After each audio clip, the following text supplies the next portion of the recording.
What's going on, everybody? Dogman here in Warframe, update 15.6.0, and as I said before, we're going to make this a little more casual. So we're going to see a couple different things going on in the background while we do this, and I'm going to give you some of my opinions. Okay, so Comb, the new primary plasma shotgun with a unique held trigger function.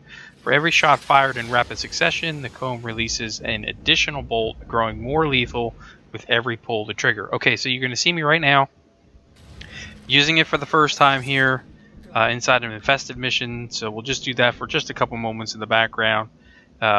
It seems pretty cool right off the bat, to be honest, and as you'll be able to see, right, it does do exactly what it says. So the longer I hold the trigger, more damage goes out. Of course, the more bullets it's taken, but it seems pretty good, so we'll give you more first impressions after I've had a little bit more time with it, but I'm definitely enjoying it. Then next, what we're going to do is we're going to head over to the Tenno relays, which are now open to everybody. Everybody can go in there. Hot patch has just been deployed, though, as I was doing this to fix some issues with being able to get into it, as a matter of fact. So it's probably update 15.6.1 right now, but I haven't seen notes on it yet. I'm just kind of going with what I guess. So now you can go in the relay stations. They're available on a lot of planets now, so that's pretty cool. Players can create or join a squad within the relay. In the control room, the northern wing, in the mission control room, which you'll see in the background as I'm talking about this, as I'm walking around. And that'll allow you to start a mission with your squad right from within the relay. Players can also alter their loadouts in mission control should they need a different build for a more specialized mission. These changes will reflect to other nearby Tenno. Now, this is kind of a thing. I did try it, but what it is, way it should have been worded is you need to have multiple builds on that particular loadout that you're running. So if you're running like I do most of the time, where I only have one build for everything, just because the way I play it, you're not going to be able to do this. It's going to fail on you because you don't have a B load or a C loadout, you know, that type of stuff. So if you have multiple loadouts, you're able to change it now in there before you go into your mission. Just wanted to clarify that. So now each syndicate has their own Tenno room on the relays, which we knew about, and they are going to be able to trade, and you'll see me trading in there some stuff. We'll talk about what I'm trading in a minute. Syndicate rooms each have special representatives to collect medallions, which is what I'm trading. In the video, I will be trading it just a bit. And this new currency is for earning standings. So just be careful with this, though, because as you will see, if you use too many, you could overdo the standing points that you have now. The thing is, this stuff that you're giving in, these medallions that you turn in for the standing, does not count against your daily. Okay, so you're able to still gather all those dailies, plus these turning in these medallions. So you're going to rank up faster in the syndicates to get to those mods that you really want to play with, which is awesome, or to get to those guns that you really want to play with, which is awesome. And we're going to talk about some other stuff that is coming up in here. They've done some various lighting, various NPC changes in there. Also, there's a Void Trader, which didn't seem to be working right for me when I was in there, but the Void Trader now has a wide variety of acquired goods in exchange for unique items that the Tenno often discover while traveling in the Void. So the appearance is on a relay is rare, heralded by Ducat kiosks in the main concourse, which you'll see here. Players can trade in unused prime parts for Oregon Ducats, and the only currency that the Void Trader accepts. They can also be traded in alongside a sum of credits for unique mods, weapons, and cosmetic items. The presence on the relay station is random and limited to only a few days at a time. And some of the goods are tradable to other players, other Tenno. So just keep all those things in mind in terms of the Void Trader. I couldn't get in. I was on the Pluto. So obviously he wasn't on Pluto when I was there, but I couldn't get into it. You know, that's what it is.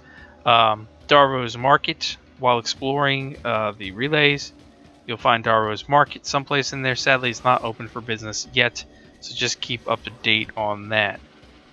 Let's talk about these Syndicate medallions that I was just talking to you about, and you were seeing me trade in, or you'll see me trade in this video as we're going through it. It'll be in the background. Medallions are now available on Syndicate missions, so you're going to want to run your Syndicate missions now. Medallions are like their own currency, similar to credits, so each Syndicate medallion may have their own unique look, but regardless, these appearances on the medallions all count towards the same currency pool standing that you have, okay? So that's an awesome thing. When you're ready to turn in your medallions, like I said, you can go to the relay, you can go to your Syndicate, and you can turn them in. Just keep in mind, you'll see there's multiple levels, so you'll want to make sure that you're not turning in more than what you have available to turn in, before your next rank or title, because you'll basically waste them.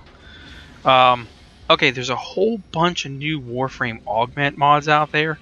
A lot that was designed by the Design Council, and a number that was designed by DE themselves. So the list is on my website. The list is on the Warframe update 15.6. The list is also in my blog on my website, I'm sorry, and then on our forums as well. So you can find it in multiple places if you're looking for all the changes. Ash, Banshee, Amber, Excalibur, Frost, Hydrate, all of them have changes in them. There's a couple in here which are pretty good. So Limbo, the Rift Surge, or they're now calling Rift Torrent, the damage multiplier is increased by 5, 10, 15, 20% for each enemy within the Rift. That's pretty awesome. Okay. So Rift Torrent or Rift Surge, it kind of replaces that. Oberon's Hallowed Ground, so casting a second Blessed Ground will consume the first one, dealing all the damage remaining in a burst at 30%, 40%, 50%, or 60% proc chance on that burst. That's pretty cool. That's something that you could really utilize if you're doing it right. So they're calling that Hallowed Eruption now. But yeah, I mean, there's everybody's got one. All the frames have their change, of course. So that's pretty cool. Those things I'll be looking at now that I have the ability to rank up quicker to get to some of those. Corpus Hijack is now available in Europa. Okay, so you're gonna want to be careful here when you're thinking about this. So they located the shipments. It's basically like the Grineer Hijack, only in the freezing, the frozen remains of Corpus ships in the crash site. These shipment vehicles have obviously been rerouted to draw power from our shields like they do with the Grineer ones. The only thing that's going to be interesting with this is the new nullifiers. You're going to want to be pretty extremely careful, because I'm sure there'll be a lot of nullifiers on these runs. Additions, there is some dojo painting now. So you'll be able to research and change the colors of your Tenno rooms, if you will. So that's going to be interesting. You basically research the colors in your Tenno research room, and each color pigment is completed. You are able to drop them and listed, for research is selected. Then you can go ahead, once you got everything, and paint your rooms as you want. So that's going to be an interesting one for me to do. Organ Void and Derelict, dynamic music is live. Some tile set changes, work in progress basically. Market batch purchasing is now available, so you can buy in more than just one at a time. You can buy in bulk quantities. If you want to buy some, let's say you want to buy neural sensors, you can buy 10 or 15 at one time. You don't have to buy one at a time. And the Dojo obstacle course now has leaderboards, which is awesome. And that's going to work out well with the upcoming contests that are going to be going on within the Nog Army clan. They did a lot of changes mostly to those tar Mutalisk mowers in terms of damage. They changed the damage from radiation to corrosive. They lowered the overtime effect. They no longer will defense objects take damage from the tar Mutalisks. AoE there. So little things like that. The large team ammo restore now has 33% more ammo available.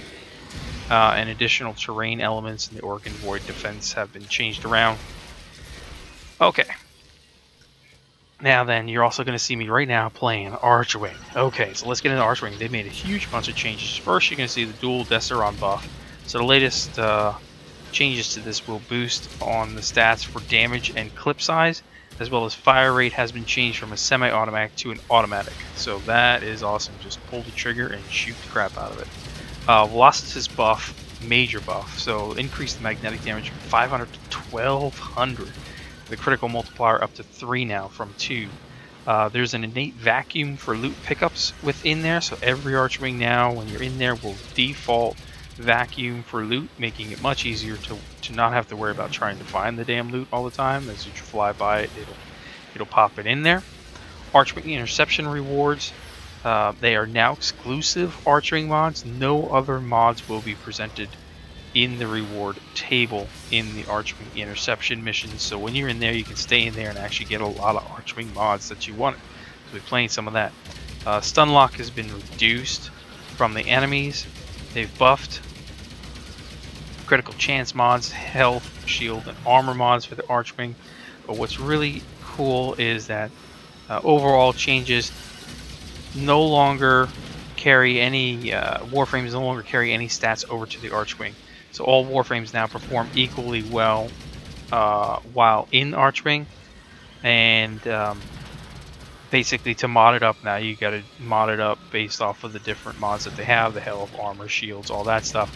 And Archwings will have different base health, shield, and armor. So the Odinata is different than from the Elytron, which is cool, which is the way it should be. So I'm happy they made those changes. Saren's Molt now removes Broodmother maggots, swarms, seeker, latchers, and leeches. And then there's a whole bunch of little other changes. Like I said, they'll be all up on the website. And if you have any questions, feel free to leave comments below. I'm glad to answer them as best as I can. Otherwise, I want to get back in there and start taking a look again at this comb weapon, and I'll have an update on that. So until next time, thanks for watching. We'll see you soon.